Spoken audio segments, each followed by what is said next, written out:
In this video, I'm going to describe an important event that I've celebrated.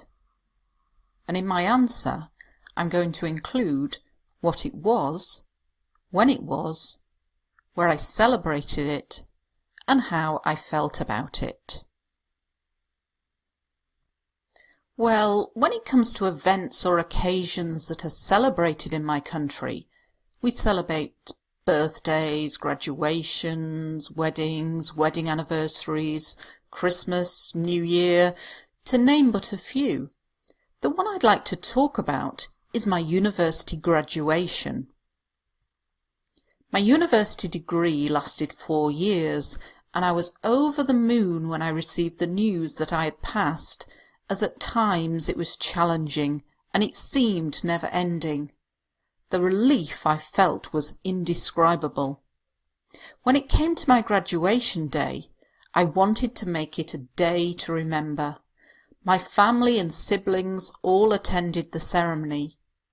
It was quite nerve-wracking waiting for them to announce my name, and then I had to walk on stage and collect my degree certificate.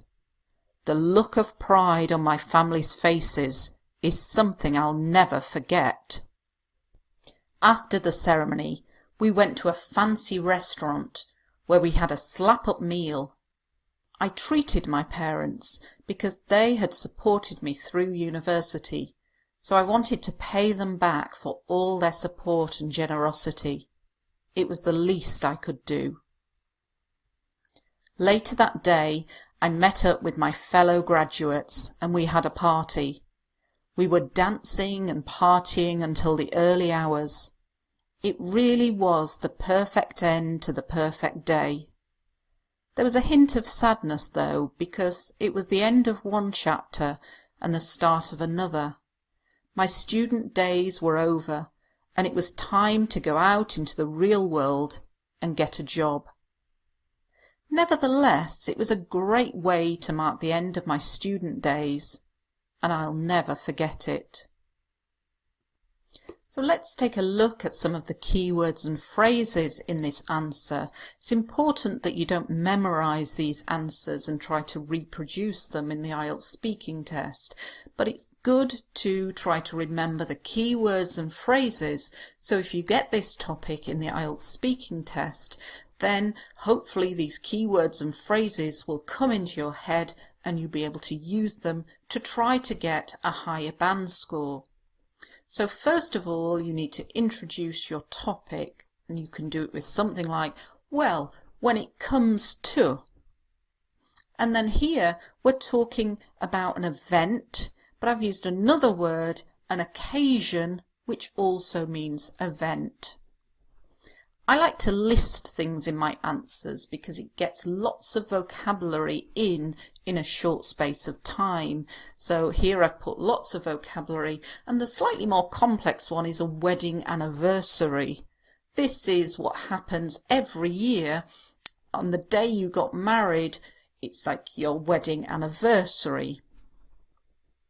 To name but a few, this is a good way to end a list. So you're saying these are just a few of them. To name but a few. When we're talking about how long something lasted, how long something went on for, we use the verb last.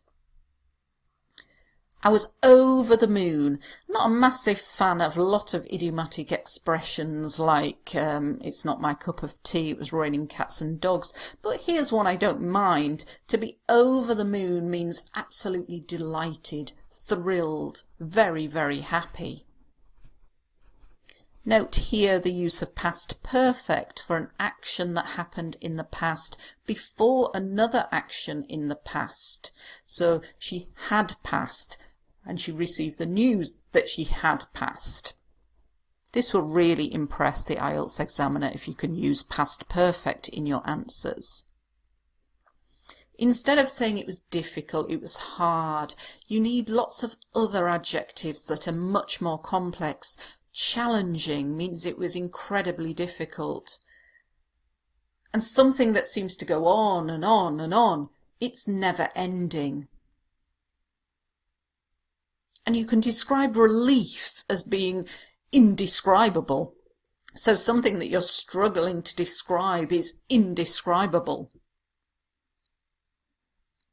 A day to remember is a good collocation. A holiday to remember. A week to remember. Siblings means brothers and sisters. And with ceremony, we collocate it with, it goes with, to attend a ceremony.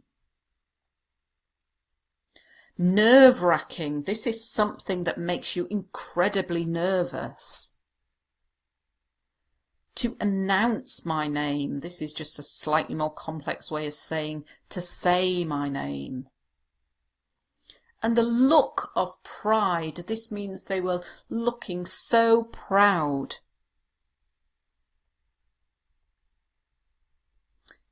We went to a fancy restaurant. This is just more complex. You could say an expensive restaurant, but fancy means it's expensive, but also really posh, really upmarket and nice. A slap-up meal. This is a expensive meal with loads of food, a bit like a feast. To treat my parents. If you treat somebody, it means you pay for them. So what I'm saying here is I paid for my parents' food because they had supported me. Another example of the past perfect. And I wanted to pay them back. This means like they've paid for me, so I'm paying them back. Not really paying them back because it was just a meal. But I say it was the least I could do. So I'm saying it's not very much. And this was the absolute least, the absolute minimum I could do. It was the least I could do. When you have graduated from university, you are called a graduate. And fellow graduates are people who graduated at the same time as you. Here I've used some past continuous to show that I can use lots of different grammatical tenses. We were dancing and partying. Until the early hours, this means until sort of 1 or 2 in the morning. The perfect end to the perfect day. You can change this expression if you were talking about holidays, for example, the perfect end to the perfect holiday. And it's just a much more complex way of saying it was great. A hint of sadness. Now we use a hint of with lots of nouns, and it means a little bit. So I was a little bit sad. Here's an idiomatic expression, the end of one chapter and the start of another. It's saying, okay, that period in my life had finished, but I was starting a new period, which was exciting. To go out into the real world and get a job. This is what we say students do. So they finish their studies and they have to go into the real world and start work. To mark the end of, it's like something that you do to celebrate the end of something, to put a marker on the end of something and say, actually, that is finished and now I'm going to start something else. So what I recommend you do now is go through this video again. Remember, don't memorize it and learn it word for word, but learn these words and phrases. And they're useful for other topics, not just this topic. For example, if you've got a topic about your hometown, or if you're describing your hometown, you can use fancy restaurants. So the words and phrases that I use in these videos, I try to make them that they are applicable to other topics as well.